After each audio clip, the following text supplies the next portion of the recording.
Good morning po mga kabayan. Welcome po muli sa ating panibawang update rito sa South Luzon Expressway Toll Road 4 na may habang 66.74 kilometers mula rito sa barangay sa MCM Calamba, Laguna at ito ay magtatapos sa barangay Mayaw, Lucena City mga bayan. Atin pong i-update ngayon dito sa portion ng Package A, sa portion ng barangay sa MCM, barangay Makiling at mismong geothermal papuntang Bakban po tayo mga bayan. Samahan niyo po si Purka Studio sa panibagong update rito sa South Luzon Expressway Toll Road 4. Purka Studio hindi sikat pero nag-aabot ng balitang tapat. Let's go!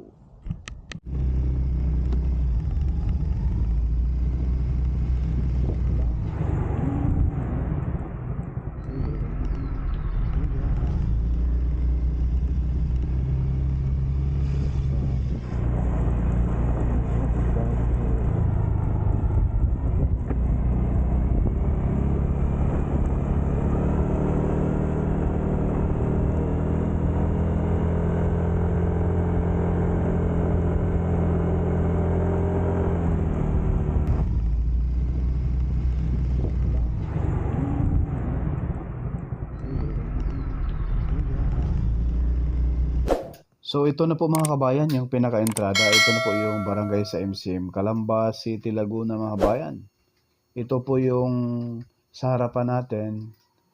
Yan po yung entrada mga kabayan. Paikot rito sa circle.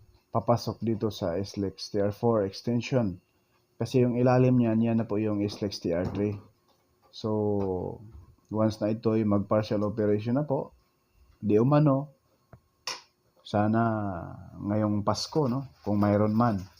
Pero hindi pa yan sure mga kabayan ha. Abang-abangan na lamang po natin. Kaya sa iba dyan na hindi pa nakapag-subscribe sa ating YouTube channel, paki-subscribe na rin. I-hit na rin yung notification bell, yung all upang ma-notify kayo mga kabayan pag may mga bago tayong videos na may upload. So, dito po sa baba natin, itong circle ay talagang tapos na semento, yung pinakababa, yung may backhoe dyan mga bayan. Dati ay mayroong last update natin rito, may dalawang lane pa kulang. Pero ngayon, kompleto na po yung pinaka circle mga bayan. Yan po yung napakalaki yung progress rito sa pinaka entrada dito po sa package A.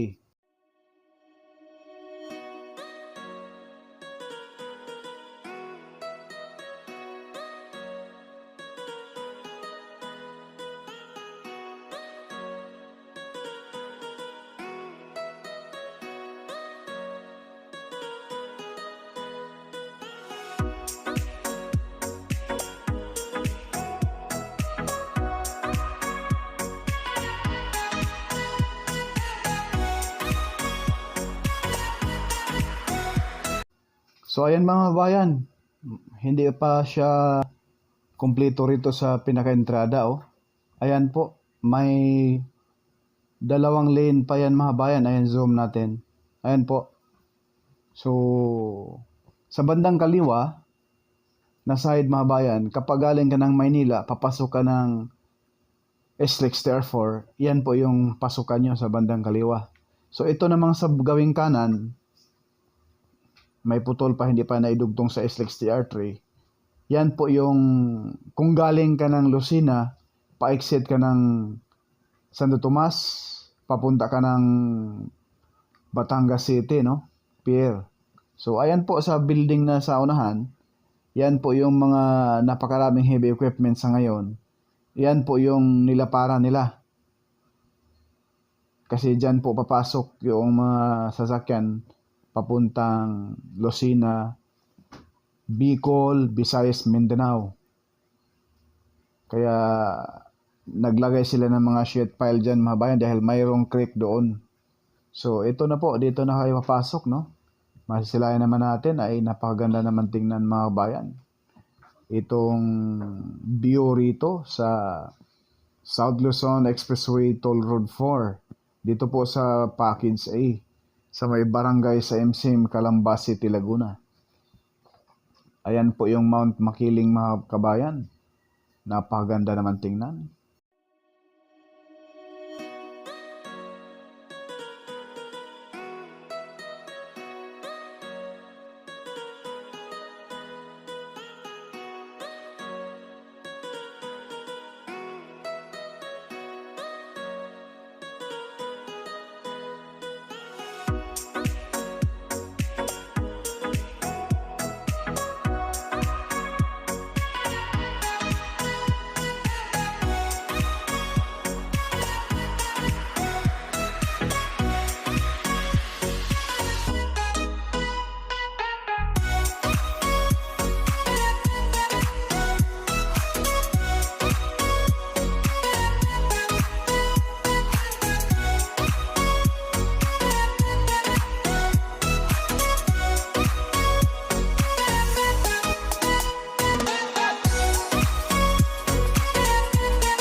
So ayan po mga bayan, yung mismong concrete box culvert dyan sa isang exclusive subdivision na nadaanan rito nitong SLEX TR4. So ayan na po yung Mount Makiling mga bayan. Paakyat po yan dyan, no? At pagdating doon sa pinakadulo, mayroon tayong drone shot doon sa kabilang side mga bayan. Kaya lilipat tayo doon sa may bandang geothermal. So dito muna natin ipakita. Dahil dito mga bayan, may base course na rin po, oh. Ayan, oh, sa harapan natin. So posible, baka next week, ito ay kung maganda ang panahon, ay wala nang gaanong ulan. Ngayon po kasi mga bayan, ayan po, oh. Tinangay na ng tubig ulan yung mismong base course, oh. Dahil po dyan sa may bagyo na Inday.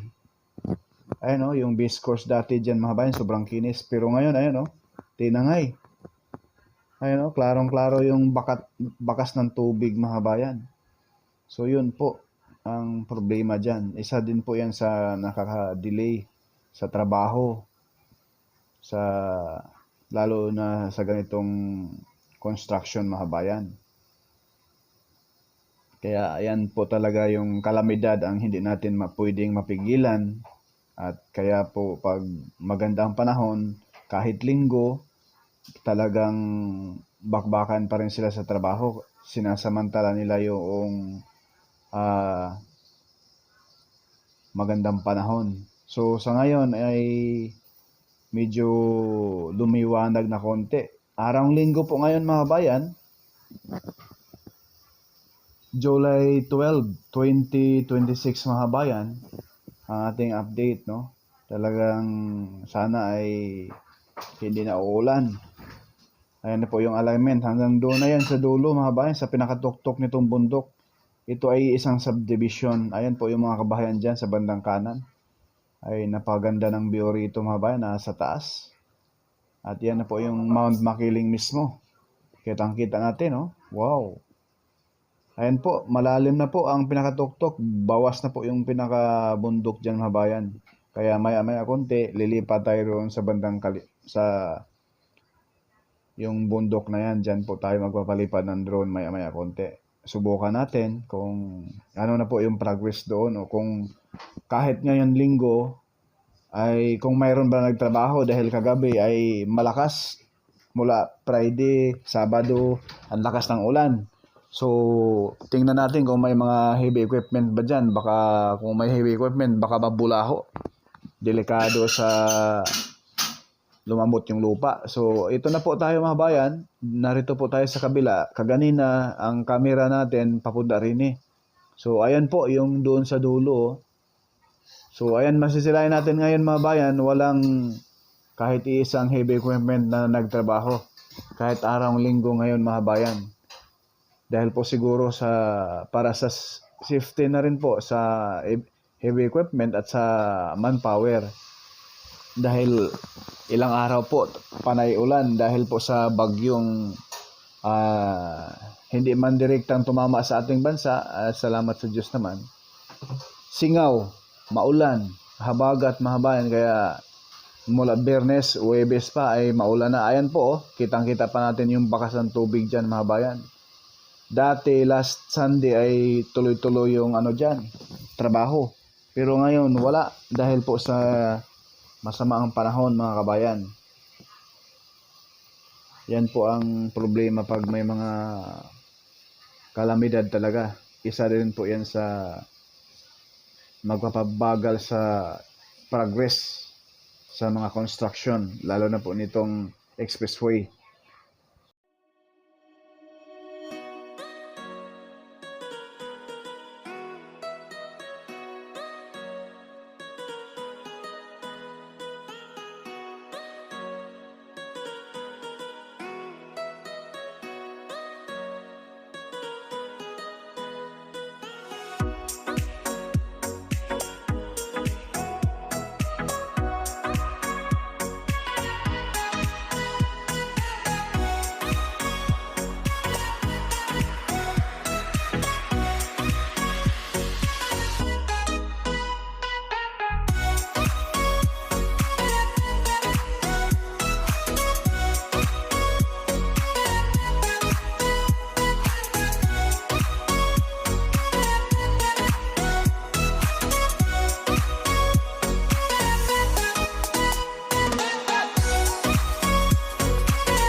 Last update natin mga kabayan, ganyan po mga kabayan. Oh.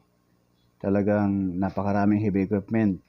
So sa ngayon, ito po dahil po sa ang panahon ngayon ay may mga kalamidad nga at maulan. Ito po yun ngayon mga kabayan. Walang gumagawa. Last 2 weeks, no? Sunday, ayan po yung grabe yung mga heavy equipment doon at talagang full blast yung gawa. So sa ngayon ay medyo siguro malambot ang lupa, medyo delikado, baka mabulaho pa yung mga heavy equipment. At para sa safety na rin. So ayan po yung tulay na gagawin rito mga kabayan. Dahil mayroong creek dyan, ayan pasaway na naman yung ibon, no? Binabanata na naman yung drone natin, delikado to. Ah. So ayan po yung tulay rito mga bayan. Nagtataka po tayo bakit hindi pa nila binuhusan yung dalawang poste dyan, wala pang pierhead. Pero sa pinakadulo may pierhead na. So masisilain po natin, ayan na po yung mga heavy equipment dyan, nakatambak. At yung mga dump truck ay wala. So sa dulo mga bayan, masisilain po natin. Medyo malaki yung progress. Dahil last update natin dyan ay tig-isang lane pa lang. Ayan o. Yung nalatagan na concrete cement, yung unang bundok, dati na tinibag, na ngayon ay nilatagan na. Halos makumplito na. Ayan mga bayan, oh. Yan. Tig-isang lane pa lang dati. Ngayon, halos kumplito na mga bayan. 2 lane na lang sa gitna, ang kulang. Yan po yung parte na yan mga bayan, yan na po yung sakop sa Santo Tomas City, Batangas. Yung bundok na ngayon ay ginagawa pa, ay yun po yung part ng Kalamba. Dito, itong tulay na ito, itong bridge na gagawin. So yung bundok sa kanan, yan po yung part ng Kalamba. So itong tulay na ito po yung naghahati sa probinsya ng Batangas at probinsya ng Laguna. So dito na po tayo, ground shot tayo mga bayan para makita talaga ninyo yung mismong pinaka-progress. Hindi lang po puro drone tayo at kailangan din po natin makita ng malapitan ang progress sa baba. So dito sa portion na ito mga bayan ay nakaalahin na rin po ito. So kung maganda lang panahon kahit Sunday ngayon, sigurado tuloy-tuloy ang gawa nito. Dahil po sa ayan, no, nagbabanta na naman ng ulan, madilim na naman mga kabayan. Kaya siguro walang pasok ngayon, Sunday. At galing pa po tayo sa Bagyong Inday na tumama rin po, no, sa bandang norte. At salamat sa Diyos naman na hindi gaano naapektuhan ang ating bansa. Pero may mga baha pa rin sa iba't ibang parte ng ating bansa mga kabayan. So ito na po yung tapat ng geothermal. Hindi lang natin ipakita sa inyo mga kabayan dahil medyo may something, no? So ito na yung ground shot natin. At kaganina nasilayan natin sa ating drone. Ayan oh. So dito na po na lang kulang sa gitna mga kabayan. 2 lane po ito. Itong gitna na ito mga kabayan. 2 lane ang kulang pa. Pero last update natin rito, tig-isang lane pa lang sa bandang pinakadulo. Yan po yung progress dito mga kabayan sa package A.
So narito na po tayo mga bayan sa mismong barangay San Antonio, Santo Tomas City, Batangas. Ito na po yung portion na ito ay yung tulay na ginagawa riyan.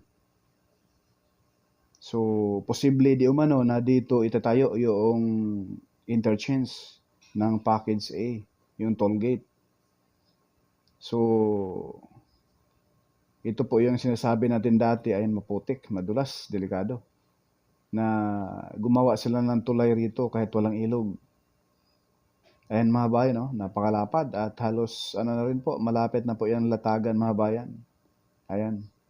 Ito yung tulay mga bayan na ginawa nila. So may mga halos kumpleto na, no? So dito tayo sa gilid, banda, ang daan natin, madulas. Kaya ingat sa ating mga kabayan na dumadaan rin eh. Pero kung walang ulan, ang ganda naman daanan mga bayan. Ayan po, may tambak na po sa bandang dulo mga bayan. No? Dati wala pang tambak rito. Halos kalibel na po yung lupa na mga graba na tinatambak rito sa tulay na ginagawa. So dyan sa baba konti, yan na po yung mismong isang subdivision na kung saan dyan sa unahan mga bayan, andyan na po yung Barangay San Bartolome na halos tapos na ang paglatag ng concrete cement. Sa kabuuan mga bayan, itong package mula Macban papunta rin ay nasa 90% sementado na. Yung hindi pa masyadong nalatagan ng semento doon na lamang po sa portion ng Barangay San Pablo, Barangay San Pedro, sa Totomas City, Batangas. Ayan na po mga bayan, no? Yung subdivision dyan na malapit na rin po tatambakan yung concrete box culvert. Yan lang po muna mga bayan yung ating update dito sa SLEX Tier 4 Package A. Maraming salamat and God bless. Ingat sa lahat.